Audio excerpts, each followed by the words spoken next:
Good afternoon, everybody, and welcome to my podcast. My name is Lynette. Last week we talked about things being unnecessary. For example, the thoughts or chitter-chatter in our minds, how we prejudge others, how we predetermine what our conversation, what our interaction is going to be like, or how we are going to respond in a certain situation, instead of just letting life flow. Oftentimes with other people, we judge them by what we see or what we think we see, what we think is important to them. Oftentimes, people are judged by their success, and consequently, other people, I don't know if it's a judgment or a jealousy, but they zero in and try to diminish what that person has achieved. But the truth is, no matter what somebody achieves in life, we don't know what's going on inside of that person. We don't know if that's the thing that means the most to them to achieve, or if there's something else that this is secondary or 10th in terms of importance to somebody else. Sometimes when people are jealous, or as the Bible says, they covet what somebody else is doing because they have predetermined that maybe that person to them doesn't deserve it, or maybe it's making them somebody that they don't want them to be. But the truth is, we all deserve our moment in the sun.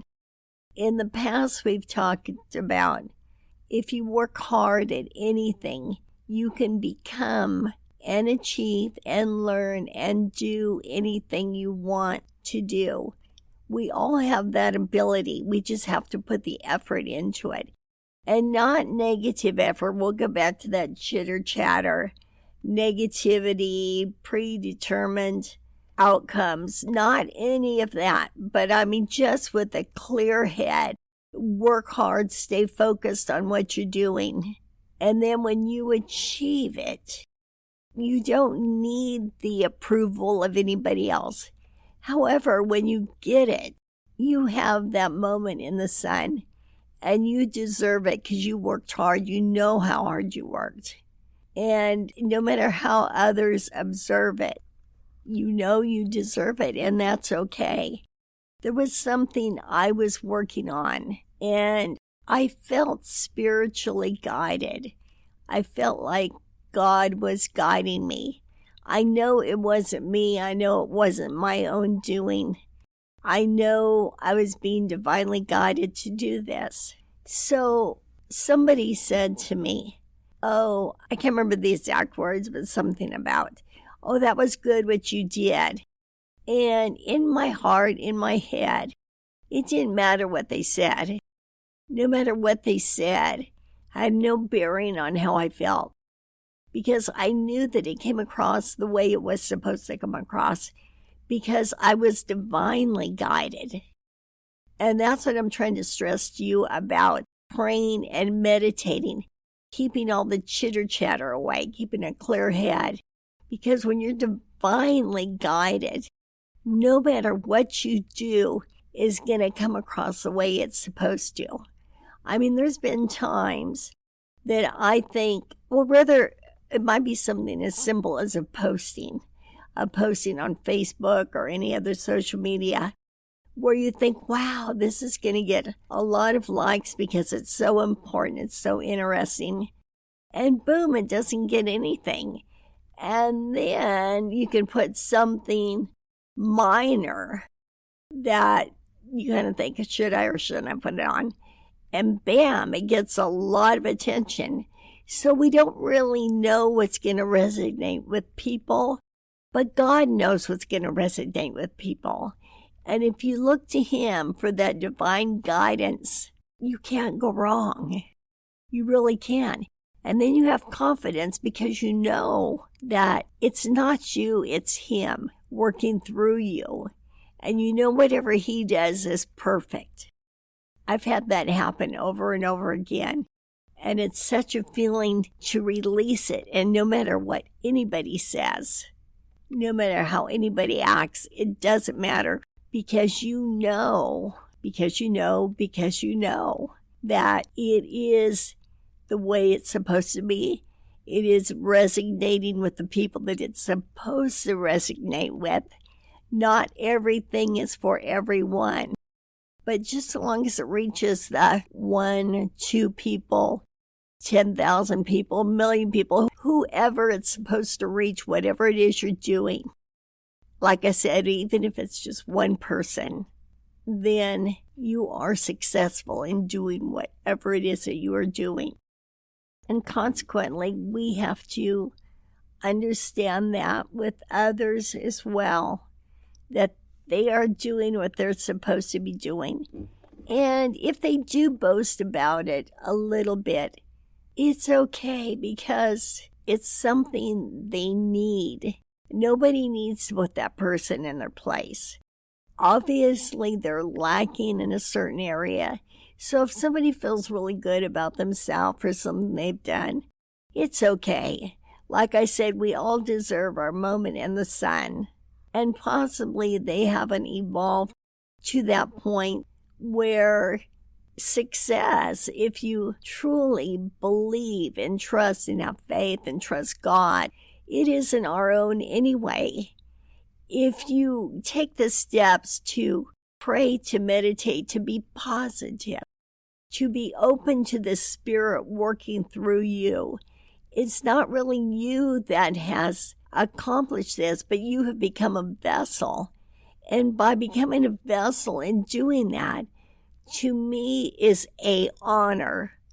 I would take that any day. So anything you do in being a vessel, you just get a certain confidence with it because you know that it is exactly like it is supposed to be. And if you truly have faith in divine guidance, if you're truly meditating and praying and you want God to guide you in any specific direction, if there's something that you want to accomplish, you still need to be open to anything that maybe we haven't even thought of. You have to be open to things changing, to things taking a little twist, a little turn. You need to be open to that in order for God to do His work in you. But when you get to the place where you can walk in trust, absolute 100% trust, it's so exciting. It's so divinely guided that you know that whatever you do is correct. You know wherever you are, you're supposed to be. You know whatever you say is the right thing. So part of that will go back to letting go of trying to take control, letting go of all that chitter chatter that goes on in our head, and just trust God, and just trust that He's going to divinely guide you. And you're going to end up just exactly where you should end up, where you need to be, what you need to be. What I'm saying here is, for one, let all that chitter chatter go, let all that control go, let all that tightness, that feeling like you have to accomplish everything yourself, and turn it into prayer, meditation, faith, trust, and get your head wrapped around knowing that things are going to go just the way they're supposed to go, that you're going to be right where you're supposed to be, and you will meet exactly who you're supposed to meet. And with that, give other people the same courtesy. Don't prejudge other people, but let them be who they are. Let them be their authentic selves. And I think there's a good possibility that you will find a real gem. You might even find a new friend, a new employer, new love interest. But it's exciting to meet all these wonderful people. Have you ever noticed, and this is kind of a sad comparison, but have you ever noticed at a funeral is when you feel like you got to know that person better than you ever had? I mean, how many times are you listening to somebody speak about the person and you say, oh, I didn't know that. I didn't know he did that. I didn't know he was interested in that. And it's like you walk away and you can never talk to that person about it again. But you walk away thinking, I didn't know all these things about him or her. And so don't let that be your reality, either with yourself or with other people. Get to know everybody has a story. We all have stories. Everybody that's standing behind us in the grocery store, walking on the street, has their own story as well. And get to know and show an interest in other people's stories. And I think you will meet and find some pretty interesting people. Everybody just needs to be given a chance. I know none of us like it when somebody won't give us a chance. In any area of life, it's very, very frustrating. And so if you can offer that courtesy forward, and then I believe it will be extended back to you. Again, we'll go back to the saying, you reap what you sow. So I think if you're generous in giving someone opportunity and allowing them to be themselves without prejudging what they look like, how they may have come off that day, but just really getting to know them, I believe the same courtesy will be extended back to you through either that person or just another opportunity. Because we do get back what we give off. And I think it all just goes hand in hand with being kind, with setting the pace, with letting our kindness go out into the universe.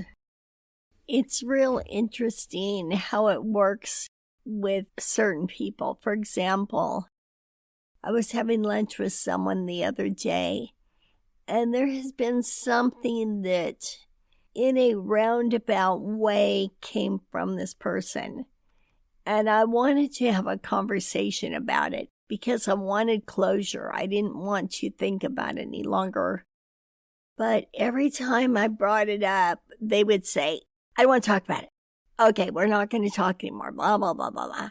So in not letting someone get their needs out or listen to what's important to them, I think you're doing a great disservice because we all at some point in our life come to that. Like what was very important to me on that particular day obviously was not important to that person, or they were too uncomfortable to look at it head on. But with that being said, we need to give each other the courtesy, even if it is a little bit uncomfortable or even a little bit painful. We need to communicate things that are going on within ourselves, with each other. In other words, what I'm getting at is just extend the courtesy to others in the same way that you would want this courtesy extended back to you. If in fact, and when in fact, you will be in that same situation. And in a sense, I did get my closure that very day because it showed me what kind of person they were, that no matter what I was going through or what pain I may be feeling, they won't be there for me. And that in itself gave me closure. Because when we do our part, when we try to communicate something to somebody to make it a better situation, and they won't extend the courtesy to you, and they won't extend the courtesy to you to be able to say what you want to say to make you feel better, then more than likely that person won't be there to extend courtesy to you in any other situation. So when that happened, even though I didn't get the exact closure that I wanted, I got a different kind of closure, but nevertheless, it was closure. So when something is a concern to you, rather than Nowadays, we seem to live in a world of ghosting, blocking, passive aggressive, all of that. I don't believe it's right. I think it's terribly rude. I think communication is the most courteous of all, and it's not always the most comfortable because heaven knows it's much easier to send something in a text or email or whatever. But to give someone the courtesy to let them know under no uncertain terms what is going on. And if they don't reciprocate, if they don't accept you trying to communicate, then you need to really think, will that person be there for me if something else down the road happens? I still love that person. However, now I know under no uncertain terms what the situation is. But I do know that I tried. I tried to do things the right way. And because of that, I now have closure. So remember, closure doesn't always come in the form that we think it's going to come in. Sometimes it's just finding out who that person or people really are. With that being said, I hope you all have a great week, and I'll talk to you soon. Bye-bye.